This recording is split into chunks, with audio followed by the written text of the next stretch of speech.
आपण पाहत आहात स्वराज्य न्यूज. सत्य हेच जे तुमच्या समोर.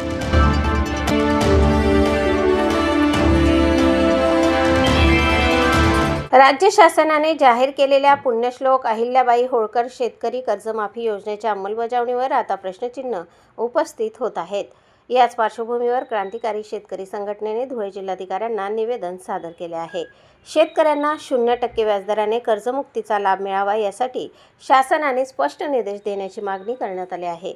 शासनाने 2 लाख रुपयांपर्यंतच्या कर्जमाफीची घोषणा केली असली तरी प्रत्यक्षात अनेक बँकांमध्ये योजनेची प्रभावी अंमलबजावणी होत नसल्याचा आरोप संघटनेने केला आहे. शासनाकडून अनुदान जमा होण्यापूर्वीच शेतकऱ्यांच्या खात्यातून व्याजाची रक्कम वसूल केली जात असल्याची तक्रार निवेदनात करण्यात आली आहे.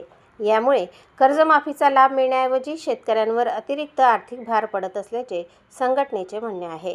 बँकांच्या या भूमिकेमुळे अनेक शेतकरी संभ्रमात असून त्यांना वारंवार बँकांचे उंबरठे झिजवावे लागतात. शासनाची घोषणा आणि प्रत्यक्ष अंमलबजावणी यामध्ये मोठी तफावत असल्याचा आरोपही करण्यात आला आहे. शेतकऱ्यांना न्याय मिळण्यासाठी संबंधित बँकांना तातडीने स्पष्ट सूचना देण्यात याव्यात. कर्जमाफी योजनेतील लाभार्थ्यांकडून कोणत्याही प्रकारची व्याज वसुली करू नये आणि शासनाच्या निकषांनुसार योजनेची काटेकोर अंमलबजावणी करावी, अशी मागणी क्रांतिकारी शेतकरी संघटनेने केली आहे. हे निवेदन धुळे जिल्हाधिकाऱ्यांना सादर करण्यात आले असून शासनाने या प्रकरणाची गांभीर्याने दखल घ्यावी आणि शेतकऱ्यांना दिलासा देण्यासाठी तातडीने कारवाई करावी, अशी अपेक्षा संघटनेने व्यक्त केली आहे. आता या मागण्यांवर प्रशासन आणि शासन काय निर्णय घेते आणि शेतकऱ्यांना प्रत्यक्ष दिलासा कधी मिळतो याकडे जिल्ह्यासह राज्यातील शेतकऱ्यांचे लक्ष लागले आहे. प्रतिनिधी गोकुळ देवरेसह स्वराज्य न्यूज धुळे.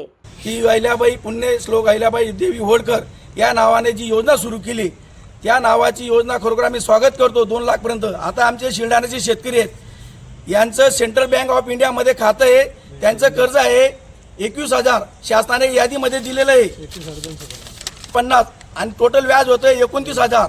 एकीकडे शासनाची जर 2 लाखाची कर्जमाफी आहे तर या शेतकऱ्यांकडून बँकेवाले 9,000 रुपये मागतायत. ही खरोखर शेतकऱ्यांना फसवी कर्जमाफी असे आम्ही म्हणतो, कारण की एकीकडे पूर्ण 2 लाख कर्जमाफीचा आपण संदेश देत आहेत.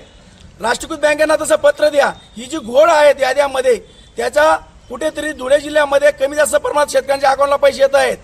त्यासाठी शेतकरी मायबापाला आज एवढे शेतकरी जमलेत, प्रत्येकाचा काही ना काही प्रॉब्लेम आहेत, प्रत्येकाचं EKYC आहेत, काय प्रॉब्लेम आहेत. आता म्हातारे माणसांचं EKYC होत नाही, त्यासाठी शासनाने यांचा EKYC होत नाही, यांच्या नावे जमीन आहे पण यांचं EKYC मध्ये प्रॉब्लेम येत असल्यानं शासनाने गुरीत धरून शासनाचे प्रतिनिधी पाठवून यांची कर्जमाफी जाहीर करावी की हो हेच खरंच शेतकरी आहेत.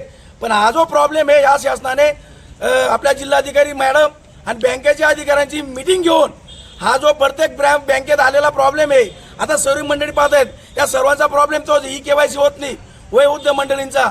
याच्या जिल्हाधिकारी व लीड बँकेचे कर्मचाऱ्यांची मिळून आमच्या धुळे जिल्ह्यात शेतकऱ्यांसाठी मीटिंग घ्यावी आणि कर्जमुक्तीचा जो घोड आहे कमी जास्त तो पण सोडायला पाहिजे, तरच ही कर्जमाफी आम्ही मान्य करू.